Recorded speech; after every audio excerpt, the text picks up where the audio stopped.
అందరికి కూడా బీసీ ఉద్యమం తరఫున శుభాకాంక్షలు తెలియజేస్తా ఉన్నాం. ఈరోజు అంతర్జాతీయ మహిళా దినోత్సవం. ఈ మహిళా దినోత్సవం రోజు ఈ కార్యక్రమాన్ని నిర్వహించడం అనేది చాలా సంతోషమైన రోజు. ఈ భారతదేశ చరిత్రలో ఇప్పుడు బ్రిటిష్ వాళ్ళు మనల్ని వదిలి, బ్రిటిష్ వాళ్ళు వచ్చిన తర్వాత మనకు చట్టాలు వచ్చినాయి. బ్రిటిష్ వాళ్ళు రాకముందు ఈ చట్టాలు ఇట్లా ఏమీ లేదు. కొంతమంది ఉంటారు, చర్చి ఫాదర్లు ఉంటారు, హిందూ సంస్కృతిని విమర్శిస్తూ ఉంటారు. కొంతమంది ఉంటారు ఇంకో రకమైన విధానాల్లోకి పోతూ ఉంటారు. ఇంకొంతమంది ఉంటారు ప్రపంచ రాజకీయ సిద్ధాంతాన్ని రష్యా దీన్ని తీసుకొచ్చి ఈ దేశం మీద రుద్దుతూ ఉంటారు. చట్టం వైపు ఆలోచించకుండా చేస్తూ ఉంటారు. ఇటు చట్టం వైపు ఆలోచించకుండా చేసి ఉసుగొలిపి సాయుధ పోరాటాలకైనా తీసుకెళ్ళిన వల్ల ఈ దేశానికి నష్టమే జరిగింది. బీసీలకి, ఈ దేశంలో ఉన్న బీసీలకి. అదేవిధంగా పెద్ద పెద్ద మాటలు చెప్తూ, ఉపన్యాసాలు చెప్తూ, హిందూ సంస్కృతిని అవమానపరుస్తూ, సాయంత్రం పూట వాళ్ళు వేరే మతానికి ఎడిట్ అవుతూ వెళ్ళడం వల్ల కూడా బీసీలు అంబేద్కరిజాన్ని అర్థం చేసుకోకుండా స్కిప్ అయిపోవడానికి ఇది ఒక కారణంగా చూడాలి. ఎందుకు అని అంటే మనం భారతదేశంలో ఉన్నాం. ఈ దేశం ఎప్పుడు కూడా ఒకే సిస్టంలో లేదు. అశోకుడు పరిపాలించినప్పుడు ఒక రకంగా ఉంది, ఇంకొకరు పరిపాలించినప్పుడు ఒక రకంగా ఉంది, ఇంకొకరు పరిపాలించినప్పుడు ఒక రకంగా ఉంది. కాబట్టి ఈ దేశం విభిన్న సంస్కృతులు, విభిన్న ఆచారాలు, విభిన్నమైనటువంటి ఆహారపు అలవాట్లు ఉన్నాయి. అదేవిధంగా ఈ తొలి స్వాతంత్ర సమర యోధులు ఎవరైనా ఉన్నారో అంటే సంచార జాతులు, వాళ్ళని బద్దిపోటు జాతులుగా బ్రిటిష్ ప్రభుత్వం గుర్తించింది. ఈ తెలంగాణ రాష్ట్ర ప్రభుత్వం రేవంత్ రెడ్డి ఒడ్డే ఓబర్నని స్వాతంత్ర సమరయోధుడిగా గుర్తించి కలెక్టర్ ఆఫీసులో బొమ్మలు పెట్టి కార్యక్రమాలు నిర్వహిస్తా ఉంటే ఈ కరపత్రంలో బొమ్మలు. అంటే దీన్ని తప్పు పట్టట్లేదులే, కానీ మనం ఏదైనా ఒక ఉద్యమానికి శ్రీకారం చుట్టేటప్పుడు కానీ, ఒక విధానంలో ముందుకెళ్ళేటప్పుడు కానీ అగ్రవర్ణాలు చేసిన ఎందుకు కూడా మనం ఎందుకు వేయలేకపోతా ఉన్నాం. ఇందాక మన చాలక మాట్లాడుతూ చెప్పాడు, నా వీపిన ఇరిగిన కర్రే కానీ రాజకీయ సిస్టంలో ఇరిగిన కర్ర లేదని. ఎంఎల్ పార్టీలో పనిచేసిండు, తర్వాత తెలంగాణ ఉద్యమాలకు వచ్చాడు. ఈ తెలంగాణ ఉద్యమం కోసం నీతిగా నిజాయితీగా పనిచేసింది ఈ జిల్లాలో బీసీ, ఎస్సీ, ఎస్టీ మైనార్టీలు మాత్రమే. 70 సంవత్సరాలుగా ఈ జిల్లా మొత్తాన్ని అన్ని రాజకీయ పార్టీల పైన ఉండి పెద్దలాన్ని చేస్తూ ఏ ఊరికి పోయినా కానీ ఊరు ముందే కనపడితే ఎస్సీ, ఎస్టీ, ఎస్సీ మైనార్టీల తెలివికల సమాధులు, వాళ్ళకి వీళ్ళు పెట్టిన పేర్లు అమరవీరులు అనే పేరుతో పెట్టారు. వాడు ఎందుకు హత్య కావించబడ్డాడో తెలియదు, ఎందుకు హత్య చేసిండో తెలియదు. ఇదంతా కూడా రాజ్యాధికార కాంక్షతో మాత్రమే జరిగినాయి. సర్వాయి పాపన్న గౌడు, ఎన్ని డబ్బులు ఉన్నాయి సర్వాయి పాపన్న గౌడు మీద దగ్గర? మోకేసుకొని ఇక్కడి నుంచి అటు తాడి చెట్టు గొరగొట్టి దానికి లొట్టి పెట్టి అక్కడ ఆలోచన చేసిండు, అసలు ఆ మోటార్ నేను ఎందుకు కొట్టకూడదని. రెండోది నంగేలి పోరాటం, రొమ్ము పన్ను దాని మీద ఛాతీ నరికిచ్చింది, అది ఆత్మగౌరవం. పూలందేవి, ఎంతమంది ఠాగూర్లు ఆమె మీద అత్యాచారం చేశారు, ఎందుకు వచ్చిందా? దళిత బిడ్డ అయినా కూడా దాన్ని ఏ విధంగా తిప్పికొట్టాలనుకున్నది, ఖచ్చితంగా పోరాటం చేసింది, అక్కడ ఉన్నటువంటి అందరిని ఏకం చేసింది. ఆమె ఎంపీ అయింది, అయినా కూడా రాజ్యం ఇదే చట్టాలు మనం చెప్పేవి ఇవన్నీ కలిసి ఆమెని ఎన్కౌంటర్ చేసి చంపారు. అదేవిధంగా ఈ మధ్యకాలంలో చాలా మంది మదనం జరుగుతున్నప్పుడు మేధావులను చూసినప్పుడు ఒక రకమైనటువంటి భయం కలుగుతూ ఉంది. ఏం కలుగుతూ ఉన్నది అని అంటే, ఎవరైతే తెలివిగా ఉద్యమాలు శ్రీకారం చుడతారో, ఎవరైతే ముందుకెళ్తారో వాళ్ళ మీద ఏ విధమైన కేసు అవుతుందో అర్థం కావట్లేదు, ఏ విధమైన చట్టం అవుతుందో అర్థం కావట్లేదు. ఈ తెలంగాణ రాష్ట్రం కోసం పోరాటం ఎందుకు చేశారు? ఉద్యోగాల కొనుగోలు కోసం కొట్లాట పెట్టి మా నీళ్లు, నీ నీళ్లు, ఆ నీళ్లు, ఈ నీళ్లు అని చెప్పేసి మొత్తం వాళ్ళకే నీళ్లు పోయినాయి, మొత్తం వాళ్ళకే నిధులు పోయినాయి, మొత్తం భూములు వాళ్ళకే పోయినాయి. అన్న ఎప్పుడు ఎట్లా పోయినాయి? పట్టేదారు కాలంలో ఉన్నాడు కాస్త పట్టాదారు అయింది. ఇప్పుడు కూడా ఎలా అయిండు? ఇక్కడ చిన్న టాస్క్ కేసీఆర్ వచ్చినాక యాదవులకు సంబంధించిన భూములు యాదవులు నోరెత్తి మా సొసైటీలో గుట్టలను అడగకుండా గొల్ల గుట్టలు అడగకోకుండా గొర్రెలు టప్పును చెప్పేసిండు. గోయిందా అసలు మొత్తం డీడీలు కట్టి డబ్బులు మొత్తం గవర్నమెంట్ వాళ్ళకి వేస్తే కలెక్టర్ ఆఫీసులలో జమ చేశారు ఆ డబ్బులు. దాంతో ప్రభుత్వం కొంతకాలం నడిచింది. గీత సొసైటీలకు 7-5 లక్షలు అనగానే వీళ్ళు గీత సొసైటీలో ఇంటికి పైసలు తెచ్చిపోయి అదే కలెక్టర్ ఆఫీసులో జమ చేశారు. ఆ పైసలతో కొంతకాలం నడిచింది. మళ్ళీ తర్వాత ఎక్కువ సామాజిక వర్గాలు మళ్ళీ నెక్స్ట్ ఎవరు ముదిరాదు వాళ్ళకి ఏం చేస్తారు, చేపలు పెంచండి మీకు బండ్లు ఇస్తాను అవి ఇస్తాను అనేసరికి వాళ్ళు లక్షలు డివిడీ తీశారు. అంటే ఎక్కువ జనాభా ఉన్న బీసీలతో వాళ్ళకున్న సహకార సొసైటీలు ఏవైతే ఉన్నాయో వాటన్నిటిని పెట్టి కోట్ల రూపాయలని తెలివిగా కేసీఆర్ అడగపోకుండానే లాగేసుకున్నాడు. యాదవులు గౌడ్స్ ముదిరాజులు ఇచ్చిన డబ్బులతోనే 3-4 నెలలు ప్రభుత్వం నడిచింది. ఇది నిజం. మరి ఇలా చెరువులు ఎక్కడ ఆక్రమణకు గురైనాయి, ఎవరు ఆక్రమించారు? మరి గొడవలకు సంబంధించిన సొసైటీ భూములు వెంచర్లు ఎట్లయితాయి? ఇలా ఒప్పటి భూమి ఆక్రమణకు గురి కాదు. చర్చిలకు చారిటీలకు ఉన్న భూములు ఆక్రమణకు గురి కాదు. సహకార మాన్యాలు గొల్లగుంటలు ఈ సహకార సొసైటీలకు ఉన్న భూములు ఎట్లా మాయమైనాయి? ఎప్పుడు లేని చట్టాలు తెలంగాణ రాష్ట్రం వచ్చిన తర్వాత ఎస్ఎంబీ భూములలో వెంచర్లు ఎట్లా మొలిసినాయి? మరి వెంచర్లు మొలిసినాయి, మరి ఆ పట్టాదారులకు కానీ వాళ్ళకి సంబంధించిన వాటికి కానీ అవి పక్కబడిపోయే 4-way లైన్లకు సంబంధించిన కానీ దళితులకు కానీ బీసీలకు కానీ వాళ్ళకి సంబంధించిన షేర్ ఏమైనా ఇచ్చారా? ఆ భూములకు సంబంధించినవి ఇవ్వలేదు. 100 సంవత్సరాల నుంచి పాస్బుక్ లో వచ్చినోడు పట్టాలో వచ్చినోడు తెలంగాణ రాష్ట్రం ధరణి రాగానే అసలు వీడు భూమికి వాడికి సంబంధం లేకుండా వేరే వాడి పేరు భూమి ఎట్లెక్కింది? ఇటు చర్చ లేదు. తెలివిగా జరిగిన చర్చ ఎంత దుర్మార్గంగా వాళ్ళు రాజ్యాన్ని పుంజుకోవడం కోసం ఎంత ఎత్తుగడ వేసింది. రెడ్డి సామాజిక వర్గం ఆక్రమిస్తా ఉన్నాడు, గుంజుకుంటా ఉన్నాడు, అవినీతి చేస్తా ఉన్నాడు అనేసరికి మనలందరూ వామో అవినీతి జరుగుతుందని చెప్పేసి మనం దనుక్కొని ఊర్లలో మనది కొద్దిగా డబ్బు ఇటు బోధన ఈ ఎస్సీ ఎస్టీ మైనార్టీలు అందరూ కలిసి మార్చాలని చెప్పేసి రాజ్యాన్ని మార్చరు. అదే కేసీఆర్ కనుక మళ్ళీ ముఖ్యమంత్రి అయితే మనందరం రాళ్ళు పట్టుకొని అమ్మడపడదు. అదే మన కేసీఆర్ అయినట్టయితే నా భూమి ఎడిపోయింది, నేను కట్టిన గొడ్డటి గొర్రె ఎప్పుడు బయటకు పోతుంది, నా చేపలు ఎప్పుడు బయటకు పోతుంది, ఈ సొసైటీలకు సంబంధించి ఆ టైంలో ఆయన తెలివిగా పక్కగా జరిగిండు. చాలా తెలివిగా పక్కగా జరిగిండు, మోసం చేసి పక్కగా జరిగిండు. సరే గారడి విద్యతో ఏం పైకి వచ్చినా ఆయన ఏమేం చేస్తా ఉన్నాడు?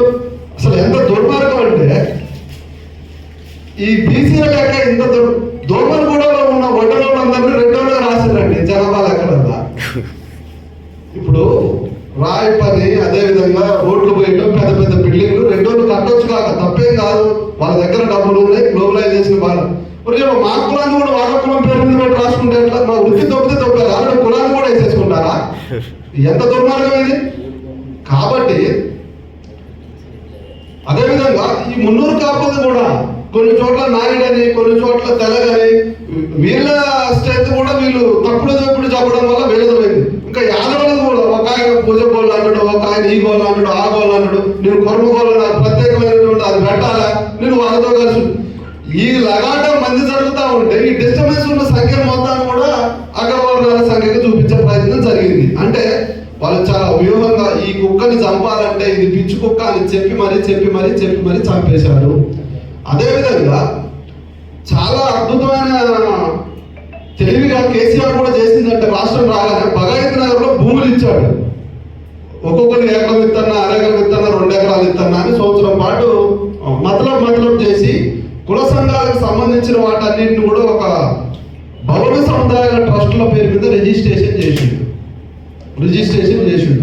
ఆ రిజిస్ట్రేషన్ చేసి ఏం చేసిండు, అదొక పెద్ద దందా షురూ చేశారు. దాంట్లో ఆడ మనం బిల్డింగ్ కడతా ఉన్నాం, ఒక్కొక్క ఊరు నుంచి 2 లక్షలు 3 లక్షలు తీసుకురావాలి అని చెప్పేసి అదొక దందా షురూ చేసిండు. ఆ డబ్బులు ఎడిపోయినా కూడా తెలియదు, ఇప్పటివరకు కూడా ఎవరికి తెలియదు. మరి చర్చ మనం దేని మీద జరపాలా? గత ప్రభుత్వం మనల్ని ఏ విధంగా మోసం చేసిందో అనే దాని మీద కూడా చర్చ జరపాలి కదా. ఈ ప్రభుత్వం మనల్ని ఏ విధంగా మోసం చేయబోతుంది అనేది కూడా ఆలోచన మనం చేయాలి కదా. గత ప్రభుత్వం ఏ విధంగా వడ్డర్లకి 15% రిజర్వేషన్ ఉంటే సొసైటీలలో 12% రిజర్వేషన్ స్కిప్ చేసింది. దానివల్ల ఎవరు బాగుపడ్డారు? ఖమ్మం జిల్లాలో శ్రీనివాసరెడ్డి బాగుపడ్డాడు, నల్గొండ జిల్లాలో కోమటిరెడ్డి బ్రదర్స్ బాగుపడ్డారు. అలా చెప్పుకుంటూ పోతే ఎంపీల, ఎమ్మెల్యేల, మంత్రుల బావలు, తోడలు అందరూ బాగుపడ్డారు. ఈ రిజర్వేషన్ తగ్గడం వల్ల మేము టెండర్ వేయడానికి ఎలిజిబిలిటీ లేదు. 35 మార్కులు వస్తున్నాయి పాస్ అయ్యేది. 10 మార్కులు గంట పాస్ అయితే 15 మార్కులు తీసి పక్కన అయితే ఇంటికాడ ఏదో పని చేసుకోవడం లేదు. అట్లా సొసైటీలో కిల్ చేసిండు. దీని మీద ఆ రోజు ఉన్నటువంటి షోకాల్డ్ లీడర్లు ఏం మాట్లాడలేదు. ఇవాళ నాకు అన్యాయం జరిగిందని వచ్చిన ఈటల రాజేందర్ ఆయన చేసిన దుర్మార్గాలు అవి కాస్త కూర్చోగలరు. బీసీ సంఘాలని సర్వనాశనం చేసి విచ్ఛిన్నం చేయడానికి కేసీఆర్ కి అద్భుతంగా సహకరించిన వాడు ఈటల రాజేందర్. ఆ ఈటల రాజేందరే ప్రతి కులాన్ని ముక్కలుగా చేసి చెండడంలో వెలవ సామాజిక వర్గం పట్టు కోల్పోకుండా ఉండడం కోసం ఒక్కొక్క కులాన్ని ముక్కలుగా విభజించుడు. హరీష్ రావు ఒక ముఠ ఉంటుంది, కేటీఆర్ ఒక ముఠ ఉంటుంది, గెలు ఒక ముఠ ఉంటుంది, ఇంకొక ముఠ ఉంటుంది. ఇవాళ యాదవ సామాజిక వర్గంలో కోదాడ ప్రాంతంలోనో నల్గొండ ప్రాంతంలోనో ఒక బలమైన నాయకుడు బయటకు వెళ్ళగానే వెంటనే ఒక కాంగ్రెస్ పార్టీలో ఉన్న యాదవ నాయకుడు, టీఆర్ఎస్ లో ఉన్న యాదవ నాయకుడు, ఉదాహరణకు వెంకటరమణ అన్నాడు మంచోడు కాదు, ఇది కాదు, అది కాదని బయలుదేరారు. అట్లనే గౌరవ సంఘం, అట్లా ఈ కుల సంఘాలు మనం ఎప్పుడైతే ఒక సామాజిక ఉద్యమాన్ని ఒక రూపు తయారు చేసి ముందులో పెడతామో, ఒంటరి కులం అన్నది ఉదాహరణ. ఈటల రాజేందర్ ఏం చేసిండు? అంత ముందున్నటువంటి ఉద్యమాలు నడిచేటప్పుడు ఒక 4 5 100 కోట్లు 200 కోట్లు టెండర్లు వేయడం, అసలు ఆయనకు తమ్ము బ్యాచ్ మొత్తం ఏం తెలియదు. నువ్వు పోయి ఒక సంఘం పెట్టుకో, నీ వెనక నువ్వు పెట్టిన మీటింగ్ నీ వద్ద భూ అక్కడ ఉన్న లోపల ఏర్పాటు చేస్తారు. అంటే అట్లా ప్రతి కులాన్ని విచ్ఛిన్నం చేసింది ఎవరు? గత టీఆర్ఎస్ ప్రభుత్వం దుర్మార్గంగా విచ్ఛిన్నం చేసింది. ఇప్పుడు రేవంత్ రెడ్డి వచ్చిన తర్వాత ఏం జరుగుతా ఉన్నది? ఆ ప్రభుత్వంతో పోల్చి చూసినప్పుడు ఇప్పుడు వచ్చిన కాంగ్రెస్ ప్రభుత్వం చాలా నయం. ఎందుకు అంటే ఇక్కడ ఉన్నటువంటి నల్గొండ, ఖమ్మం, వరంగల్, హైదరాబాద్ స్టేట్ లో ఉన్న రెడ్లు రేవంత్ రెడ్డికి సహకరించట్లేదు. కాబట్టి ఖచ్చితంగా రేవంత్ రెడ్డి బీసీల పాట పాడాల్సిన అవసరం ఏర్పడింది. కాబట్టి మనం ఈ సందర్భంలో ఎస్సీ ఎస్టీలను కలుపుకొని బీసీ నినాదాన్ని ముందుకు తీసుకుపోవాల్సిన అవసరం ఉన్నది. ఎందుకు అంటే భారతదేశానికి స్వాతంత్రం 200 సంవత్సరాలకు వచ్చిందని అందరూ చెప్తున్నారు, కానీ 200 సంవత్సరాల తర్వాత వాళ్ళు పరిపాలించే శక్తి వాళ్ళ చేతుల్లో లేదు, అది పోయింది. కాబట్టి వాళ్ళు వదిలిపెట్టి పోవాల్సిన పరిస్థితి వచ్చింది. నాయకత్వం చేసేవాడు అక్కడ నాయకుడు అయ్యాడు. అట్లనే బీజేపీ పార్టీ ఆడిన మైండ్ గేమ్, కాంగ్రెస్ పార్టీ అసమర్థత వల్ల, కేసీఆర్ వేసిన వ్యూహం వల్ల తెలంగాణ రాష్ట్రం ఇవ్వాల్సి వచ్చిన పరిస్థితి ఏర్పడింది.